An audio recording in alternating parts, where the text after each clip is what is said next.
안녕하십니까, 황현실입니다. 오늘 오전 국회 법제사법위원회에서 국민의힘의 망언이 또 터져 나왔습니다. 박지원 의원이 나경원 의원의 간사 선임에 대해서 문제를 삼자 국민의힘 곽규택 의원은 발언권도 없이 끼어들어서 사모님 뭐 하시냐라고 물었고, 박 의원이 돌아가셨다라고 답하자 곽 의원은 그렇죠. 그런 말씀 하시면 안 되는 거예요. 라면서 사과 없이 되레 훈계로 받아쳤습니다. 불과 일주일 전 송원석 원내대표가 차라리 죽었어야 했다는 막말 충격이 채 가시기도 전에 또다시 인면수심의 망언입니다. 정치 이전에 먼저 사람이 되어야 합니다. 정치가 사람의 얼굴을 버리고 짐승의 모습만 남는다면 그 정치는 심판을 면치 못할 겁니다. 9월 16일 끝장 뉴스 시작합니다.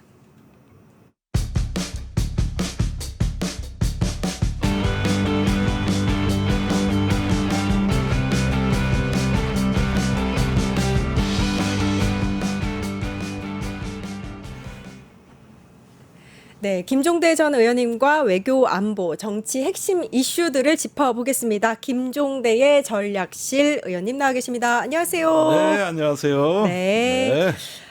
뭐 이제 정치권이 시끌시끌 매일 그럽니다. 네, 특검도 그렇고요. 여러 가지 많은 현안들이 있지만 그 중에서 오늘은 의원님 전문 내란 특검팀 관련한 경향신문의 단독 보도를 좀 먼저 짚어보려고 합니다. 그러죠. 평양 무인기 투입 작전과 관련해서 외환죄 중에서 일반 이적죄를 적용한다는 방침을 세웠다고 하더라고요. 네. 약간 아쉽기는 한데 이 일반 이적죄 표현이 뭐 일반 국민들도 이제는 다 아실 거는 같지만 좀 설명이 필요할 것 같고요. 여러 가지 뭐 이제 뭐 이 공모 관계에 있는 사인 윤석열, 김용현, 김용대, 이승호까지 요 사인의 공모 관계 설명해 주시면 좋을 것 같아요. 예, 우선 공모 관계부터 살펴보기로 하겠습니다. 윤석열이야 뭐 다 알고 김용현 국방부 전 장관 육사 38기죠. 예. 예. 그래서 이번에 쿠데타를 총체적으로 설계한 책임자고 김용대 드론 작전 사령관이 육사 49기예요. 그런데 이 사람은 그 전임자가 임기를 6개월 이상 남겨놓고 있었는데 하루아침에 자르고 김용대 소장을 진급시켜서 왔거든요. 근데 이 사람은 얼마나 진급이 안 되냐 하면은 처음에 포병 출신인데 초급 장교 때 그 포병 항공으로 전과를 해가지고 그러니까 포병하면서 보병에 하도 치여가지고 피신 온 거라고요. 그러니까 항공병과가 됐다가 헬기 사업단장을 방위 사업청에서 역임하다가 왔거든요. 그게 다 끝난 사람인데 진급시켜서 오니까 김용현하고 말을 잘 듣겠죠. 구제해 준 케이스고요. 그다음에 이승호 합참 작전본부장인데 이 사람이 49기입니다. 제가 말씀드리는 요 기수들이 이번에 그 내란 때 중요 가담자들 기수예요. 48기는 여인영 방첩사령관, 또 이진우 수방사령관 기수들이죠. 이렇게 해가지고 이거 전부 육사 출신들이죠. 이렇게 해가지고 하나의 어떤 그 사적인 파벌주의 네트워크를 구성했다. 그리고 이번에 그 계엄 때 중요 가담자 사령관들이 다 진급 막차를 타거나 구제 케이스로 한 전부 무자격자들입니다. 곽종근 특전사령관은 특전사에 한 번도 근무해 본 적이 없고. 아, 그래요? 방첩사령관 여인영은 3차 진급해가지고 간신히 왔고. 그러니까 이렇게 하다 보면은 뭐가 좋냐면 맹종이죠. 그렇죠. 맹종. 구해줬잖아. 자기 실력으로 된 게 아니잖아요. 그래서 이번에 이런 어떤 가운데서 윤석열, 김용현, 김용대, 이승호 이 4인이 평양 무인기 투입에 깊이 관여한 어떤 주모자들로 보여지는 건데 여기에 일반 이적죄를 적용한다는 거는 외환죄 중에서 가장 수위가 낮은 겁니다. 그러니까요. 그런데 외환죄라는 게 이제 이걸 입증하려면 북한을 조사해야 되는데 적국과 통모를 해야 되니까 그 적국은 북한 아닙니까? 그런데 이걸 조사할 수가 없는 것이죠. 그래가지고 좀 살펴보니까 이 무인기를 북한에 일부러 추락시켜서 우리 군사 장비를 북한에 헌납한 것이고, 그다음에 그 무인기에 약 300여 건에 달하는 비행 기록이 그대로 탑재돼서 이게 북한에 의해서 하루 만에 그 항적이 다 식별되도록 이전에 비행 이력이 다 그냥 넘어간 거예요. 예. 그러면 어디 비행한다는 게 다 나오는 거죠. 예, 이것도 다 북한에 말하자면 오픈을 공여를 한 한 거고. 거죠. 그렇죠. 우리 국민에게 비밀이지만 북한에는 다 준 거죠. 이익입니다. 예. 예. 이런 식으로 장비의 제원과 그 소프트웨어 시스템 그다음에 거기에 탑재된 데이터가 넘어간 거기 때문에 이럴 경우에는 북한에 아예 갖다 바쳤다라는 표현이 맞는 것 같고 이걸 통해서 북한이 얻게 되는 정보가 있는 거 아닙니까? 그 정보는 뭐냐? 니네 서해 앞바다 다 뚫렸어. 연평도 백령도로 우리 간 거야. 그런데 거기 있는 이제 저 군부대들이 앞으로 드론 대응체계 안 세우겠습니까? 그래서 이런 것들은 극비리에 해야 되는 걸 공개리에 그것도 거의 일부러 드러나듯이 했단 말이에요. 이게 일반 이적죄를 구성하는 중요한 어떤 핵심 내용들 아닌가. 그런 점에서 낮은 수위로 했고 그다음에 또 보낸 거를 전투 행위로 보면은 불법 전투 행위 개시죄도 있는 겁니다. 그래서 이런 것들은 아마 나중에 공소 변경이 될 가능성도 있어 보이는 거예요. 아, 그렇군요. 일단 보면은 이제 임기에 맞게 진급하지 못하는 사람들을 일부러 골라다가 충성맹세하게 한 다음에 이게 말도 안 되는 뭐 이렇게 실행 과정에서 지휘 체계를 벗어나는 그 작전들을 수행하게 했다 이렇게 설명을 해주셨고, 그렇죠. 일반 이적죄는 거의 확신에 가깝다고 봐야겠네요. 예, 이 부분은 일단은 저기 지금도 조사가 진행되고 있습니다만은 이 사항에서 좀 미묘한 게 이 평양에 드론을 투입한 사건하고 예. 아파치 헬기가 백령도 인근의 NLL을 비행한 거하고 예. 그다음에 오물 풍선에 대한 원점 타격을 네네. 두 번이나 시도했다가 그건 합참의 반대로 안 됐지만은 시도했던 거라든지 이런 어떤 그 사항들이 전부 맞물려 돌아가고 시기적으로 다 겹쳐 있습니다. 예. 그다음에 이제 백령도 연평도에서 해안포를 대량으로 사격 훈련을 한 거라든지 이런 것들이 다 모여 있기 때문에 지금 특검에서는 드론 작전은 특별하게 평양 심장부까지 갔다는 데 대해서 특이한 거지 이 효과를 극대화하기 위한 다른 북풍 공작 아까 말씀드린 그 여러 가지 사건들 이런 것들까지 같이 어우러지는 일종의 종합 세트로 봐야 답이 나오는 것이죠. 아니 말하자면 오케스트라 같은 거예요. 지상, 해상, 공중이 다 동원되는 이렇게 해가지고 이것이 같이 어우러지는 어떤 전반적인 어떤 북풍 기획인데 그 중에서 이제 드론을 갖다가 특별히 취급하는 것은 또 다른 별도의 라인이 작용됐기 때문에요. 합참을 패싱하고 이 우리나라 국군조직법에는 모든 전투부대, 작전부대는 합참의장이 지휘 감독한다고 돼 있거든요. 네. 그런데 합참의장 역할을 배제했다. 패싱을 했죠. 예. 이거는 심각하죠. 이건 국군조직법에 어떤 군령의 엄정한 체계를 무시했다는 얘기니까. 예. 이건 심각한 겁니다. 그런데 계엄도 그런 식으로 했어요. 합참이 아니라 사령관들 많고 하고 육군참모총장을 계엄사령관으로 앉혀서 합참을 배제하니까 합참은 자기 휘하에 있는 전투부대 이동하는 걸 몰랐다는 거 아닙니까? 계엄 당시에. 네. 이러면은 우리나라 전쟁 수행 체제 자체가 붕괴한 거거든. 야. 만약에 그때 북한이 어떤 도발 행위를 했다 이래 생각하면은 대한민국이 어느 순간에는 전쟁 수행 체계가 완전히 붕괴돼 가지고 누가 지휘관인지 모르는 거예요. 그런 군대는 싸우면 백발백중 지는 거죠. 이런 어떤 그 상황을 만들었는데 이건 이적죄 중에서도 최고에 해당되는 그렇죠. 상황입니다. 형량으로 보면 무기 또는 3년 이상의 징역인데 네. 최고의 행한다 본다. 아니 딴 건 몰라도 국가 안보의 골간이라고 할 수 있는 군대의 지휘 명령 체계를 이거를 벗어난 무너뜨린 거니까. 거죠. 예. 이거는 뭐 그때는 이런 정보가 만약에 북한에 넘어갔다면은 네. 이거는 대한민국 안보 체제가 완전히 무너진 거예요. 네. 그 우리나라 군사 지휘 체계를 완전히 무너뜨렸다는 그 근거로 또 볼 수 있는 사례가 밝혀졌는데 김용현이 국방부 장관에 취임한 그 시기에 그러니까 9월에서 11월 지난해 9월에서 11월 그 말 사이에 그 김 사령관하고 30여 차례 통화한 내역이 파악이 됩니다. 네.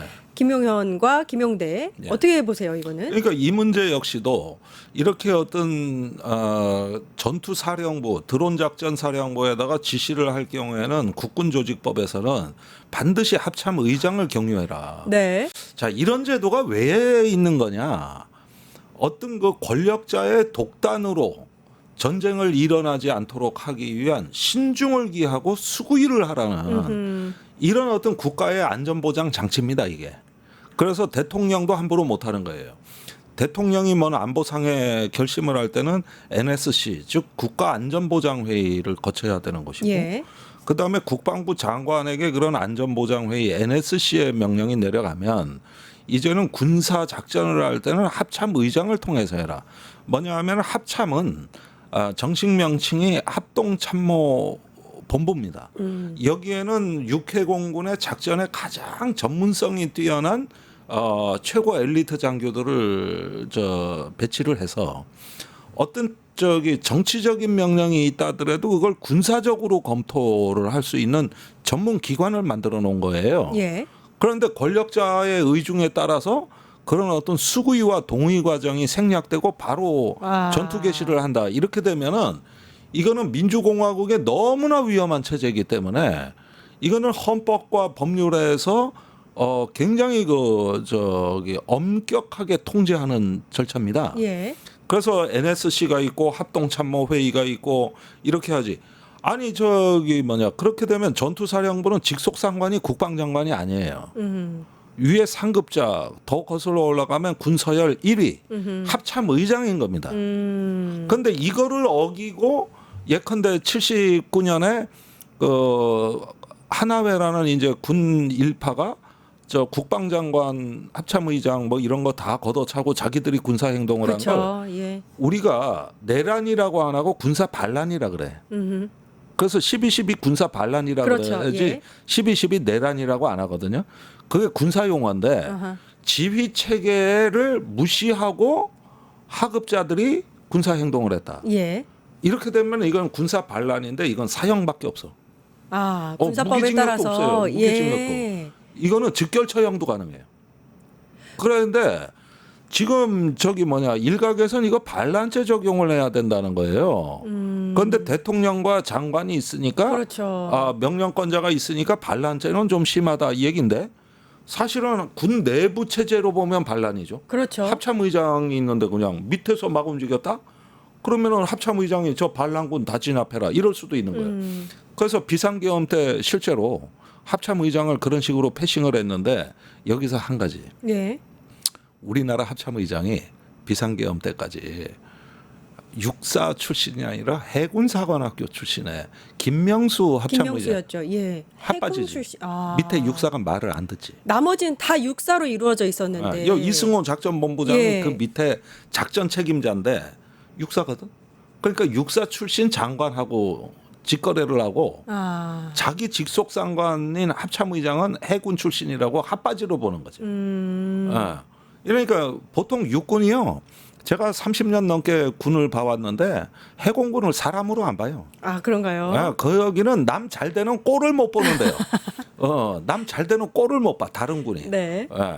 다른 그러니까 모두가 해군이라 그렇다고 해군. 보긴 좀 그렇고 이 사람들은 그랬다고 이렇게 말씀을 해주시죠. 자기들 최고예요. 자기들 최고입니다. 의원님 근데 이제 하나회 군사반란도 말씀을 해주셨지만 우리가 사실은 일반 이적죄 적용하려고 내란 특검까지 해서 지금 조사를 하고 있는 건 아니잖아요. 외환죄 적용을 해야 되는데 이게 진도가 안 나가는 것 같아요. 저도 그 점이 가장 아쉬운데 이전에 밝혀졌던 것에서 딱 부러지게 지금까지 특검이 뭔가 그 외환에 버금가는 이런 어떤 그 혐의를 지금까지 그렇게 크게 밝혀낸 게 없는데 우선은 조사 대상자들이 전부 진술 거부권을 행사하고 있습니다. 그리고 특검이 발족되면서 이 외환죄를 수사하고 있다고 할 때 수사에 모든 걸 협조하겠다고 하던 국방부가 유일하게 반대했던 게 이 건입니다. 이제 군사작전까지 수사한다는 게 전례가 없으니까. 예. 그렇게 하니까 군인들은 이건 자기들의 성역이고 자기들이 독점하는 영역인데 그 성역이 무너지는 거거든요. 그러니까 외환죄 수사는 둘째치고 군사 작전이 일반 수사 대상이다. 예. 이 점에서 크게 당황을 한 것 같고 이렇게 되다 보니까 또 다른 진실 은폐가 이어졌다. 저 뭐 이런 말씀까지 드리긴 뭐하지만은 계엄 때 그 우리 군의 주요 지휘자들이 지금 다 남아 있어요. 그때 육군본부에서 버스 2대로 올라오던 거 기억나십니까? 되돌아갔지만은 그 사람들 지금 육군본부에 대부분 있습니다. 누가 입틀막 하고 있겠습니까? 그다음에 진급권을 누가 쥐고 있어요? 인사권을. 육군본부거든. 예. 그러면 군인들은 헷갈리는 거예요. 이게 수사에 협조해서 해야 될까? 아니면 입틀막하는 육군본부 눈치를 봐야 될까? 이런 게 아직까지도 제가 보기엔 전혀 해결이 안 돼 있으니 제 아무리 특검이라 한들 그게 밝혀지겠냐. 그러니까 이 부분은 특검에만 우리가 맡겼던 게 실수고 그게 아니라 국방부가 자체 조사를 하고 예. 육군이 새로운 어떤 리더십으로 자체적인 어떤 혁신을 하고 개혁을 해야 거기서 진실도 나오고 그러는 거지. 아이 그 사람이 그 사람인데. 그럼 지금이라도 약간 군사법에 따라서 군사법원에서 뭔가 이제 국방부가 조사를 한다든지 수사를 한다든지. 군사법에 맡기면 안 되죠. 오히려 거기 군사법원은 지금 배제해야 될 기관이고. 오히려. 예, 그런 점에서 이제 문민 장관의 리더십이 아직 정착이 안 된 것 같다. 아쉬움이 있으시군요. 아쉬움이 있죠. 이 부분이 장관 혼자만 달랑 장관으로 보낼 게 아니라 이런 것들을 전반적으로 통제하고 장악할 수 있는 어떤 전략 두뇌들을 결집해서 새로운 문민 리더십의 품격을 올려서 해결을 해야지.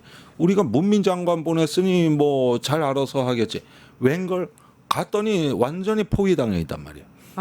보십시오. 그런가요? 안보실 차장 이번에 육사가 됐죠. 국방부 차관 육사가 됐죠.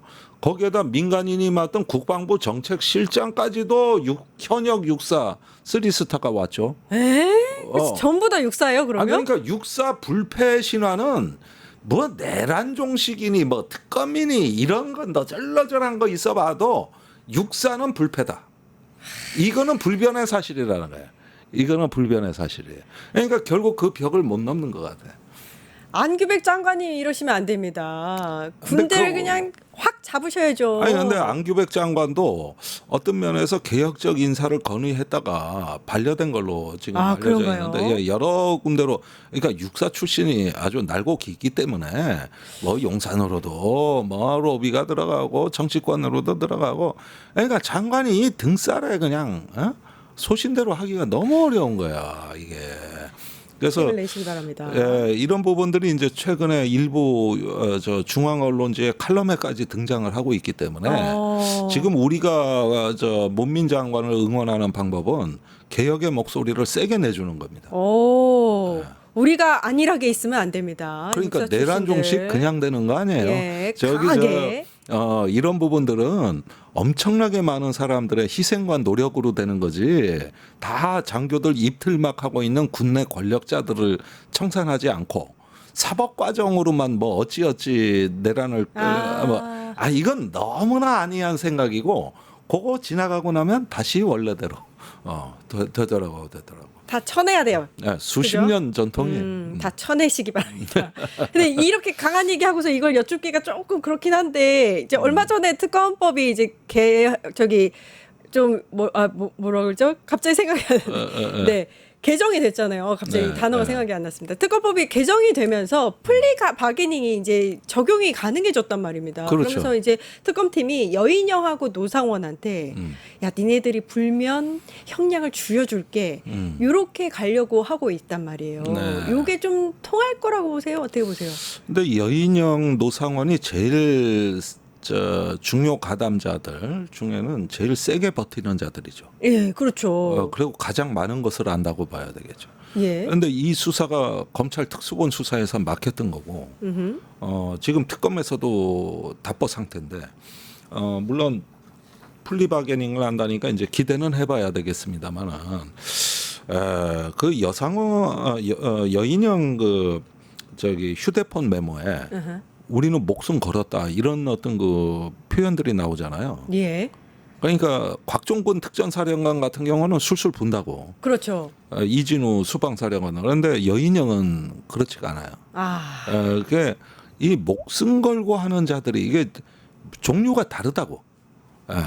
그래서 어떤 배신감에 이제 권력자에 대한 배신감에 마음의 신경의 변화가 생겨서 부는 사람 그런 거 하면은 이래도 좋고 저래도 좋고 나름 버틴다. 이러는 어떤 부류들이 있어가지고 이게 쉽지는 않을 것 같은데 이럴 때는 이제 특검이 조금 더 어떤 수사 기법을 조금 더 좀 정교하게 발휘할 필요가 있겠죠. 지금은 이제 플리바게닝을 아무튼 써먹으려고 하는 건데 이건 당근책이잖아요. 네. 근데 아무튼 지금까지는 아까 말씀하신 대로 여인형 같은 경우에는 더 이상 아는 게 없다. 노상원은 이미 진술 다 했다. 이렇게 지금 버팅기고 있어서 이게 아니 이제 진술 다 했다는 게 그 노상원 수천 마리입니다. 예. 그거 계엄 선포 후에 술 먹고 쓴 거라고. 쓴 거다. 그렇죠. 그렇게 얘기했습니다. 이렇게 얘기했죠. 그러니까 그렇게 해서 그냥 퉁치고 넘어가는 거죠. 수첩 한 권을 어떻게 한꺼번에 다 쓰냐.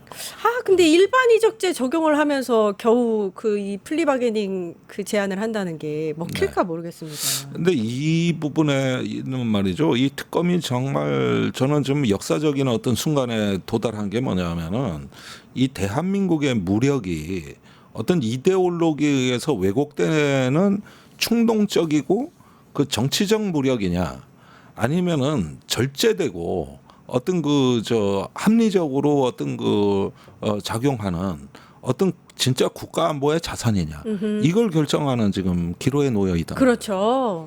그러니까 이거는 단순한 특검이 아니란 말이에요. 어떤 우리나라 대한민국의 무력의 법 질서를 다시 세우는 문제인데 아까 말씀드렸듯이 진짜 계엄 때는 우리나라 전쟁 수행 체계가 붕괴돼 있었다. 네. 이런 어떤 사실로부터 해서 이 안보의 본래 목적과 그 본질에 맞는 절제된 무력으로서 이게 정착이 되느냐 아니면 계속 정치 군인들 양산해가지고 비상계엄이나 하고 정치권에 줄 서고 이데올로기나 만드는 군대가 될 거냐 이 갈림길입니다. 이게 얼마나 중요합니까? 일단 노상원 수첩이 작전 계획 아니었다라는 것만 밝혀도 그렇죠. 많은 게 조금 이제 진전이 될 것 같은데 노상원 입에 좀 달려 있는 게 아닌가. 근데 노상원에 대해 가지고는 제가 이제 최근에 기록을 남기려고 진술서를 다시 정밀하게 보고 있는데 이 사람이 민간인 신분으로 군에 엄청난 영향력을 행사했거든요. 그렇죠. 그러면서 군 인사에 개입까지 하니까 야전에 무슨 장군 대령들이 돈 필요하다 그러니까 돈까지 갖다 줘. 그런가요? 돈까지 갖다 주나요? 지금 그걸로 처벌되고 있어요. 너 진급 도와줄게. 그런데 말이야. 대통령실에 행정관 한 놈이 말을 안 듣는다. 그 상품권을 좀 매겨야 되겠다.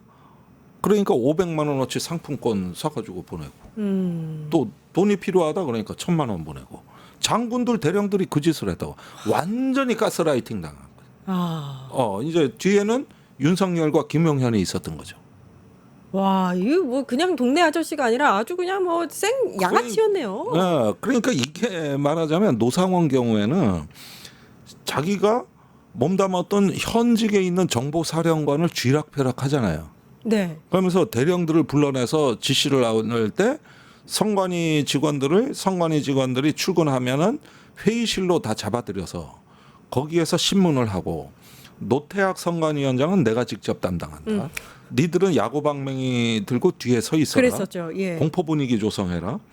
이런 걸 상세하게 지시를 해서 실제로 그걸 수행하기 위한 북파 공작대 인원까지 온다고 판교에. 예. 30명이 대기를 했다니까. 예.